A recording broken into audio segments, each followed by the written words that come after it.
Okay, so let's get started. My name is James Spurrin, and in this webinar, we're going to be covering why your Kubernetes cluster needs persistent data as standard. Okay, so some of you here, I can actually see there from the attendees list, some of you here already know me, but for those who don't, my name is James Spurrin. I'm the product evangelist for StorageOS. And I have a mixed background that covers a variety of different areas. So enterprise storage, automation, DevOps, and software development. I previously worked at Nomura and did a little bit of time at Goldman Sachs and Dell EMC. Lastly, I'm the author of Dive into Ansible. And for this session, it's going to be about 45 minutes, which we're going to use for a presentation with a live demo. And if during the presentation you have any questions, please drop them into the chat box. And at the end, Yasmin is going to actually go through those and we'll pick up those questions. We are also going to do the prize draw right at the very end as well. So for those who didn't actually see this on the post, this is an overview of what we're going to be covering today. So jumping into this, how are organizations adopting and using Kubernetes? Well, it depends. With our customers, we see a mixture of different approaches and strategies. And I highlight these here as it's important, especially when looking at different options for persistent data in Kubernetes, to understand how your environment may vary and to have this as a factor when choosing a persistent storage data plane. So going from the top, we have what are the hybrid solutions. So ones that you could deploy both on-prem in your data center or in the cloud. So these are clusters that you build and manage yourself using the likes of KubeADM. You've got Rancher, so where Rancher actually deploys and manages the Kubernetes environment for your target location. Then you've got the likes of OpenShift that uses Kubernetes at its core, but also acts as a platform as a service. Next, we have the traditional cloud-based offerings of Kubernetes. So with this, you've got your Amazon EKS, your Azure AKS, and Google GKE, just to name a few of them. And at the bottom, we have environments that may be used by developers more locally on their laptops or local systems. So again, this could include KubeADM, there's Minikube, there's Kind. There's also a great project I've recently been looking at, which is called KubeFire, which is really awesome. If you haven't heard of that, check out KubeFire as well. So StorageOS lends itself very well to integration with these types of environments. And in this webinar, we're going to be looking at this more closely and, more importantly, why the data plane should be a consideration for Kubernetes infrastructure right from the start. If we take a look at the market utilization of Kubernetes and container technologies, there's mostly an emphasis on ephemeral workloads, i.e. the container can be started or stopped, and there's often not a concern for that underlying data. So if we take a look at the top two technologies running on Docker, according to Datadog, both Nginx and Redis are the first and second there.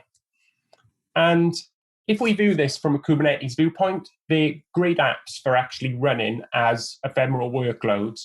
So, for example, Nginx, it's very easy to run and deploy, and technically you could do this without storage. You could, for example, use an init container to initialize the content that Nginx serves. And when you want to update, you just destroy and recreate your pods. Redis is similar, and again, you can use this without storage. And you could have the instances where required sync with each other to get shared information. Whilst these ephemeral workloads are often great use cases and are convenient, treating a cluster as ephemeral first can be counterproductive to the way that you're actually using Kubernetes. So what we actually see in the industry, many organizations are adopting Kubernetes in production for ephemeral workloads, whilst continuing to utilize and support legacy environments for non-persistent workloads. So as we know, Kubernetes as an operating system provides many benefits. You get scheduling, resource utilization, recovery. And if you're maintaining a legacy environment to support workloads that you can't run on Kubernetes, for example, because of persistent storage, then effectively you're doubling your workload. A lot of the cases for retaining that legacy environment can be addressed with an appropriate persistent data layer. So as well as this, applications may be running in less than optimal ways by going ephemeral first. As I mentioned, we can run both Redis and Nginx as ephemeral workloads. But as we actually go through this presentation, I'm going to show you some options that actually become unlocked by having an appropriate environment. Lastly, you don't need to create scaffolding to work around the problems of non-persistent storage. So really, people do this and it's painful and ineffective to see. So for example, this is one I found on the internet where to work around the problem of storage persistence, node affinity that you can actually see there at the bottom where it's outlined is being used to restrict the volume so that it can only ever run on K8's node 1. Now, it's pretty easy to see why this is a bad idea. What happens if K8's node 1 fails? Well, we lose our data. With an effective data plane, you don't need to do workarounds like this and can work more in a Kubernetes way. So it just works as you would expect. For me, when I set up a Kubernetes cluster myself, like the one I did earlier with kubeadm, one of the generic steps that I often perform is the deployment of a networking technology. Personally, I'm a big fan of Weaveworks, and when I use kubeadm as part of my workflow, I install their network stack. In the very same way, I encourage you as part of your standard Kubernetes deployment to install a data plane. StorageOS installs as an operator, and we have a quick one-line installation script. And once installed, like those networking technologies, this will run as a daemon set across your cluster. So why would you want to do this?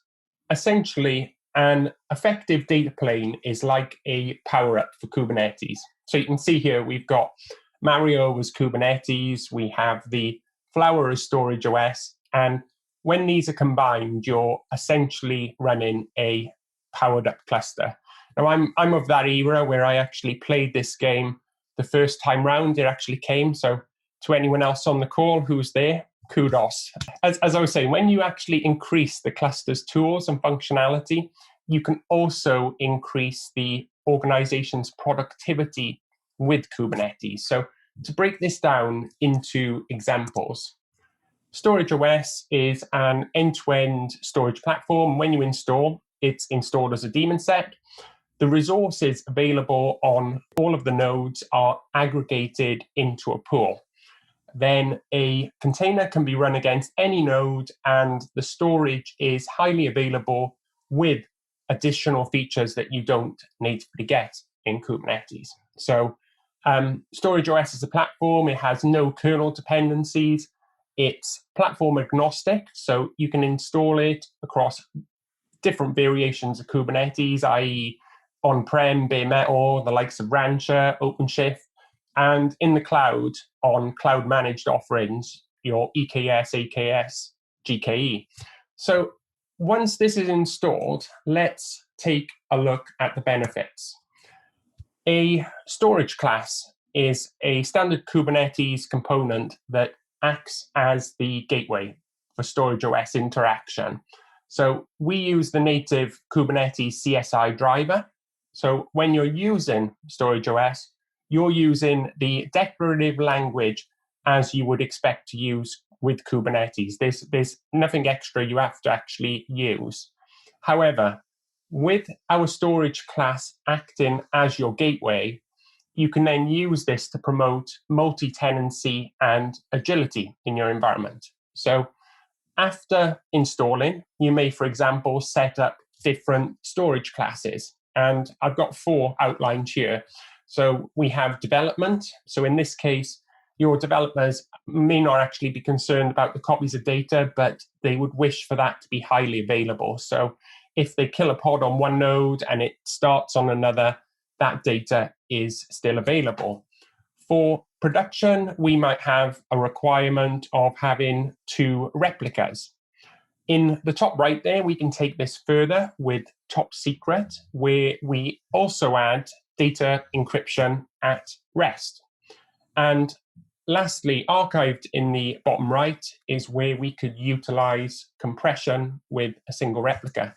So by doing this, you've essentially created 4 named reference components that greatly simplify use.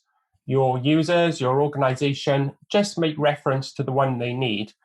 Ultimately, in most cases, they just get usable storage, which is what they're actually concerned with. But the specifications of the storage class on the back end then meet the requirements of the business. So everyone's a winner.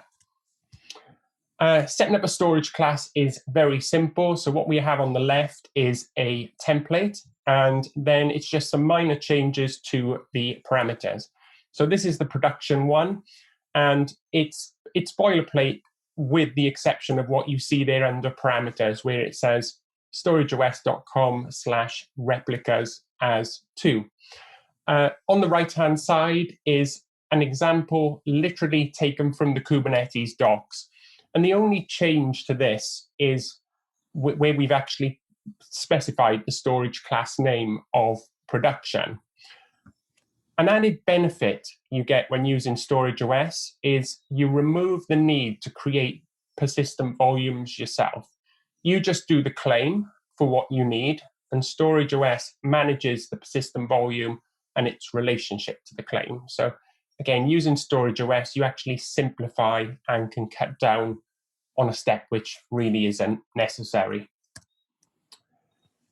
Many organizations, they won't move their application to Kubernetes or the cloud owing to compliance reasons for data at rest. So this is especially prevalent with financial and healthcare organizations. With StorageOS, encrypted data at rest is a single parameter change to the storage class, as you can see here. So that's that same example that I showed in the previous slide, but underneath parameters where we had replicas, we have now got storageos.com encryption as true. And on our resources page, we have an example of this showing, it's a piece I've done. Please go and check that out if you're interested. We go through the whole workflow and actually prove that the data is encrypted even on a low level. So with an effective data plane, running persistent applications is literally as you would expect Kubernetes to do so. So in this example, we have a MySQL pod, and all we're actually doing is specifying the volume. Data persistence then works as you'd expect. And you can kind of see this is a great way of moving from your legacy environments. We've got the picture of the legacy environment there. It kind of resembles Marty from Back to the Future, where it's fading out. And this is how simple it should actually be. I mentioned earlier about Nginx and how we may architect an application when we implicitly look at it from an ephemeral viewpoint. However, with StorageOS, we can look at this in a different way. So, for example, we have the opportunity to use read, write many volumes. So these are a native feature that you get with StorageOS. And what we could have is all the Nginx pods in an application access and share the same volume. And rather than actually killing the Nginx pod and letting it update and restart, we could make use of, say, a Kubernetes job that would actually run and update the volume. So by having a better tool set, you actually get better options for how you can actually use your infrastructure. The second one, which was on that Datadog, so both Nginx and Redis, Redis actually natively supports persistent storage, which will rapidly improve recovery time. So if you're using Redis with StorageOS, you could kill a container, run in Redis, it could be redeployed elsewhere. And as it starts up, the in-memory keys are repopulated from the persistent storage. And again, we have a detailed blog showing this very use case. So please take a look at that. And lastly, other areas such as GitOps are easier to implement with the correct framework. So take, for example, where we spoke about storage classes. Previously, I mentioned production, development, top secret, and archive. However, there is nothing preventing us having a storage class per application. So with this approach, the application declaration would stay exactly the same. So that's what you actually see there in the top right. Then we make reference to a storage class with the actual app name. Then in each specific environment, so I've got an on-prem and a cloud, you can actually tailor this to meet the needs. So for example, on-prem, we could choose highly available with 2 replicas. In the cloud, we could choose highly available with 2 replicas and add encryption. Now, from a GitOps perspective, this is great because you could actually have that declaration so that when a commit or a change is actually pushed, it automates, it kicks off a CI/CD pipeline, and then it deploys in the corresponding environment. And on the back end, it's actually then just adapting transparently to the needs of the business. Okay, so we're at that point. Let's actually move to the live demo. Okay, so hopefully you can all see my screen there. What we've actually got is, this is an outline of the process I'm going to work through. And this is a 6-node kubeadm cluster that I've actually set up. So if we just have a look at this, there's actually not that much running at the moment. As I say, I like to use Weaveworks so you can actually see this running. But this is pretty much a straightforward cluster. So what we're going to do first of all is install etcd. So etcd is used by StorageOS to actually manage and maintain data. We use etcd much in the same way that Kubernetes uses etcd, and we run independently of the Kubernetes etcd, which doesn't really like to host and be used for other purposes. So you can see there where I've actually done this, I've used the convenient etcd operator, which if you're testing StorageOS, this is a great way of testing it. If you're setting up in production, we recommend that you actually set up a high availability etcd cluster. So make reference to the endpoint there, because we're going to use this later. And then we install the StorageOS operator. So much like the other operators that you would have with networking technologies and the likes of Weaveworks, you can install this operator directly from the GitHub repository. So you can see I'm actually pulling this there straight from the StorageOS repository. And in the background, it's actually setting up the custom resource definitions and everything that we actually need for this. So as simple as that to install StorageOS. And next, we have the credentials. So these are the credentials that StorageOS will actually use for access. And you'll see these in use towards the end. But again, there's no real magic going on here. This is just a standard Kubernetes secret. And we've got these. I've actually got the value set as the same for everything. And if I just show that value and decode that, you can actually see I've used the value of StorageOS for everything. So by all means, when you're testing, keep this simple, but when you're actually doing it in production, set this to something which is a little bit more secure. And next, we're going to set up a StorageOS cluster. So when we installed the operator, this actually provided this as a resource for us. So we're specifying the kind of StorageOS cluster. We have the container. So this is where you can actually choose the version of StorageOS that you're actually using.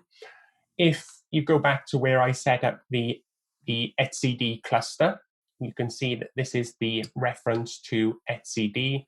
And in terms of resources, StorageOS is extremely lightweight. You can see there, I'm only actually requesting 512 megabytes and 1 CPU core to actually run.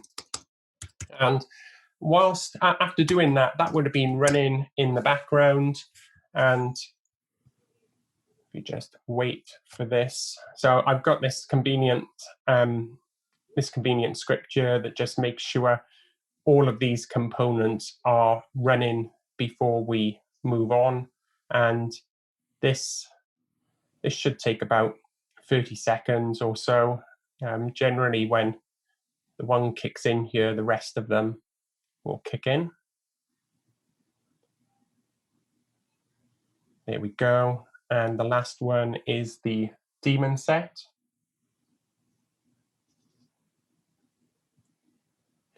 And just whilst we're waiting for that, I just saw one of the questions that come in. Yes, after the session, we will be sharing a recording on this, so you'll be contacted for that. Okay, and where I actually mentioned those 4 different storage classes, for this example, I'm actually going to use the one of top secret because it's interesting. It gives us both high availability and it gives us encryption. So as I showed, this is pretty simple. You've actually got, this is standard boilerplate, and essentially we're specifying the replicas as 2, which means 1 primary and 2 replicas, and encryption as true. And if we take a look, we've now got 2 storage classes. So fast is actually the default one, which is set up by StorageOS. So of the 4 that I actually showed you, this is the equivalent to the development tier. And then we've got top secret, which you can actually see there's 21 seconds old, is the 2 replicas and encryption. And at this point, let's create a persistent volume claim. So you can see here, I've listed this as create the PVC and the PV, but I'm only actually doing the persistent volume claim. I'm specifying the storage class name as top secret, and I've actually got a request there for 2 gig. And this, as I say, is the example just taken purely from the Kubernetes documentation. And if we check, you can actually see there now that we've got a persistent volume. So we're doing a kubectl get PV, and we've got the persistent volume claim. And a nice feature, which I quite like, is where we actually use the UUIDs as identifiers, we keep them consistent between the persistent volume and the persistent volume claim there. So you can easily tally these up if you need to check them. And this is an encrypted volume. So just going to show something here. If you actually look closely at the persistent volume claim, within the annotation section, you have this reference to a secret. And this is just a standard Kubernetes secret. So you can just delete this secret if you actually want to discard and safeguard that data. So what I'm going to do for the purposes of the presentation is I'm going to taint the other node. So this is a 6-node cluster. First node is the control node, so that's not schedulable. And then you've got these other ones, so node 2 to 6. So quite simply here, I've untainted the first node and I've tainted the others. So when the Kubernetes scheduler runs, it's going to force it onto this. And the reason I'm doing this, later on, I'm going to actually move this, and I want to actually demonstrate the highly available storage. And let's create the MySQL pod. And again, this is pretty much straightforward. We're using the standard MySQL image. We've got some environment variables here. It's listening on port 3306. And we have the volume mount, which is using MySQL data as var_lib MySQL. So the standard location that MySQL keeps its data. And then we have the volume referencing the persistent volume claim. And if we take a look, okay, so good. We can actually see there now that we've got a MySQL pod running. It's running on K82 as expected. And there we've got the persistent volume and the persistent volume claim. What I'm going to do is just double check the logs. Okay, great. So this has come up. This is what I was actually looking for there at the bottom, that this is ready for connections, and it shows the socket reference. So what I'm going to do, so just using the kubectl exec and just passing in some SQL there to actually create some data. So we've created a database called shop. We're using that, adding the table called fruit and adding in my favorite fruits. And lastly, we've got a query at the bottom that proves that we've actually got data there. So now I'm going to delete that pod. And I can actually see some questions in the thing. So yes, I will come back and I will answer those questions. Okay, so great. That's actually deleted. And next, I'm going to actually taint this and move it to the next node. So previously it was on K82. We've tainted that node, and now we've untainted K83, and we've tainted the rest of them. So if I actually recreate using that same declaration again, and we just give that a moment to actually start. So it's there. Maybe I was a bit too quick there. That's container creating. Still container creating. It takes typically about 20 to 30 seconds before it switches to that running state. But we can actually see there it is on the right node. It is on K83 as expected. Okay, that's running. Let's just check. Yeah, okay, that's good to go.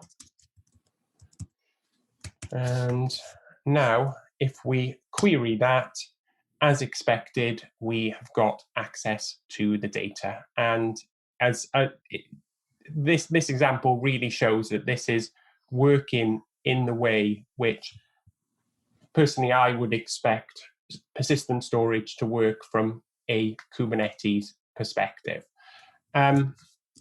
Outside of this, so we have a UI interface. So just here, I'm using the convenient kubectl port forward to forward that interface to this local system I have, which is K81.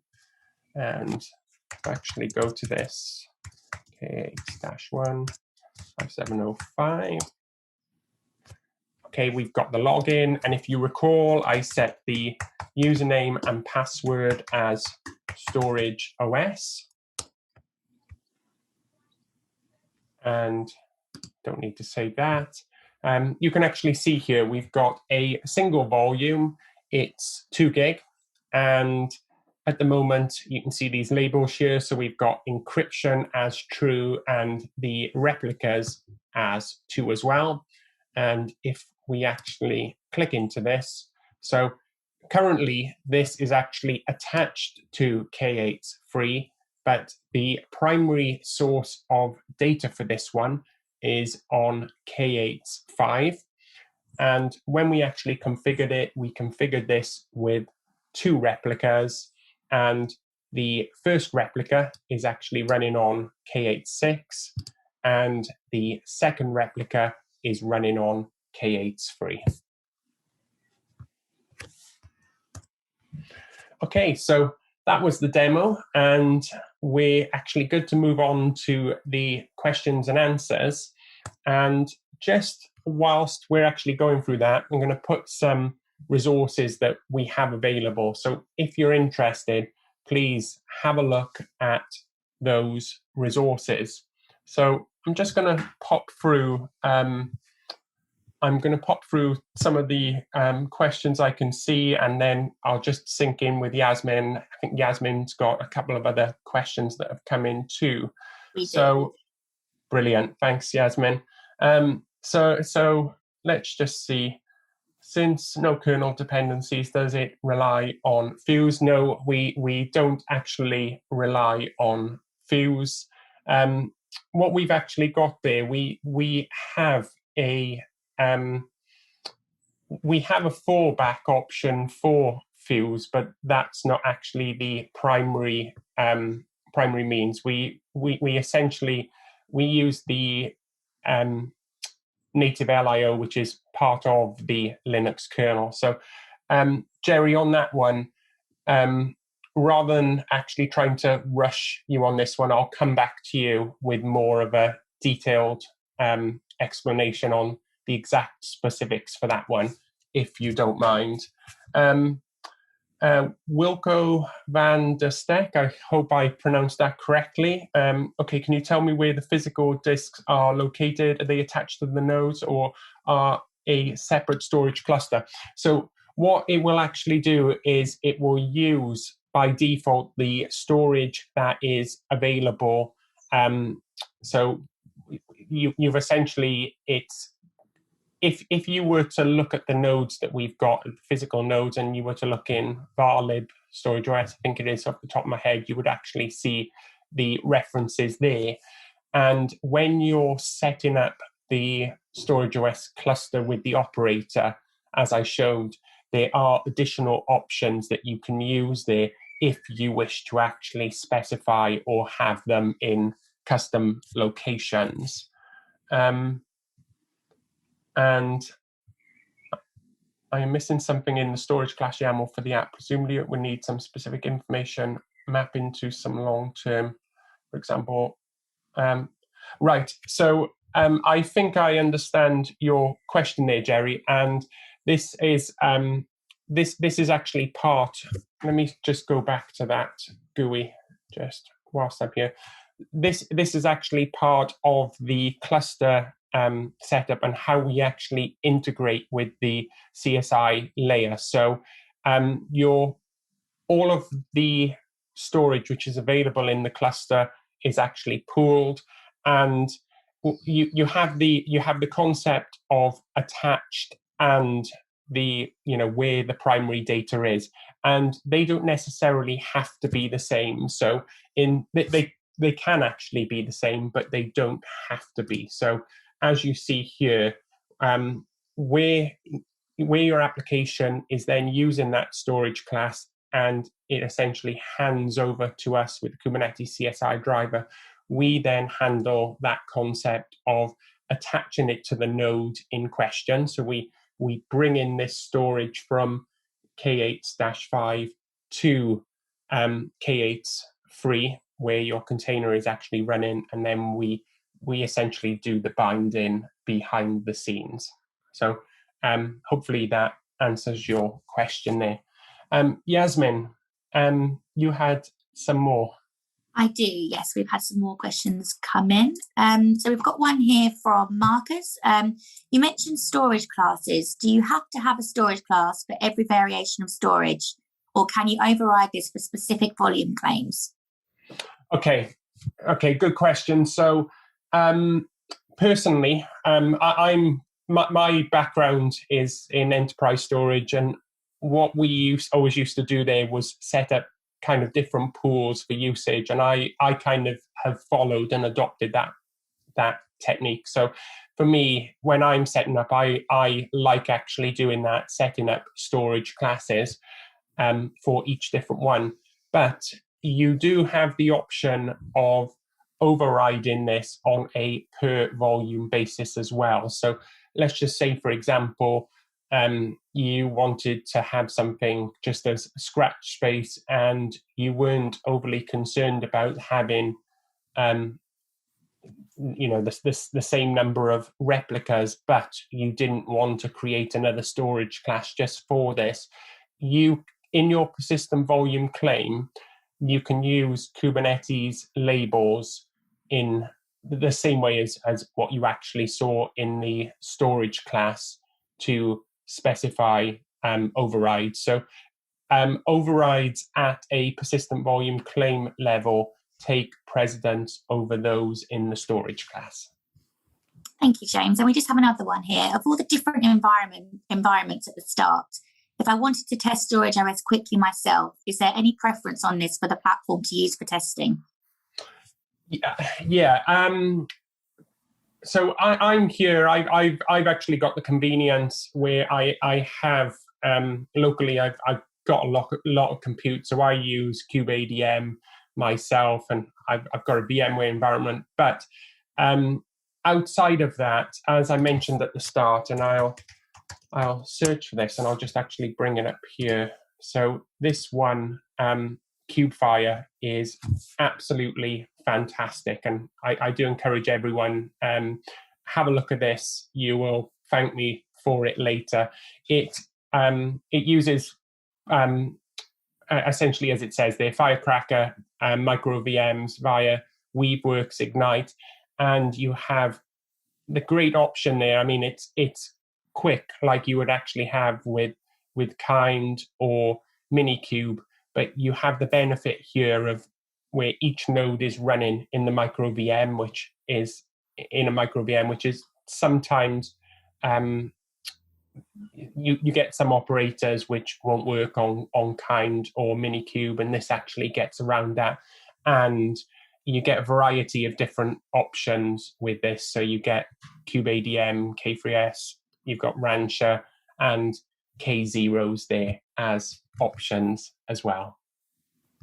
Cool, thank you, James. And what's the process you recommend for moving legacy apps to Kubernetes with persistent storage?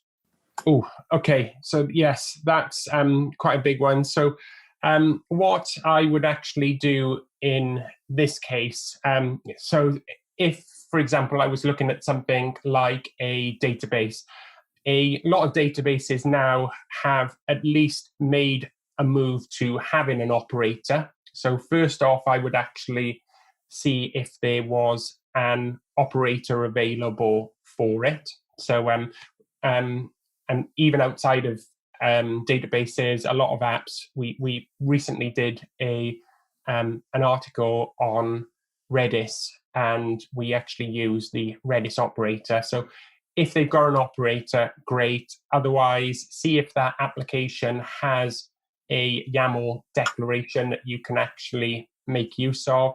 If not, and you have to build something yourself for a custom app, I would typically start with a stateful set. That's a good starting point.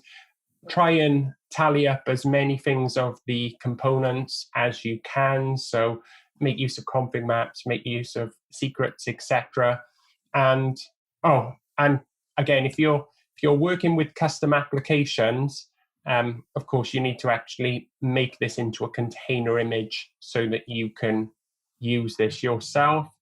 And yeah, once you've actually got that skeleton in place, typically then it's a case of doing some kind of data dump and load. So you would configure the persistent storage, hopefully using the examples that I've actually shown here with StorageOS, and then do a dump and load of your data to transition it to Kubernetes.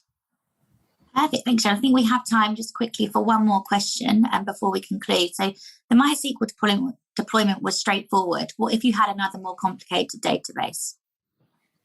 Yeah, so I think with that one, that kind of links into, that's very similar to what I was actually just saying there. And I'm picking for, I think, for example, Oracle, I'm not too sure what the actual state of Oracle is right now, whether or not they have an operator or whether they provide a YAML declaration. But yes, I would start off looking to see if they have that operator or a YAML declaration. If they have an operator, often these operators will have a reference within the setup to the storage class name. So usually it's just a case of doing like I did in this example, putting in top secret, production, development, etc.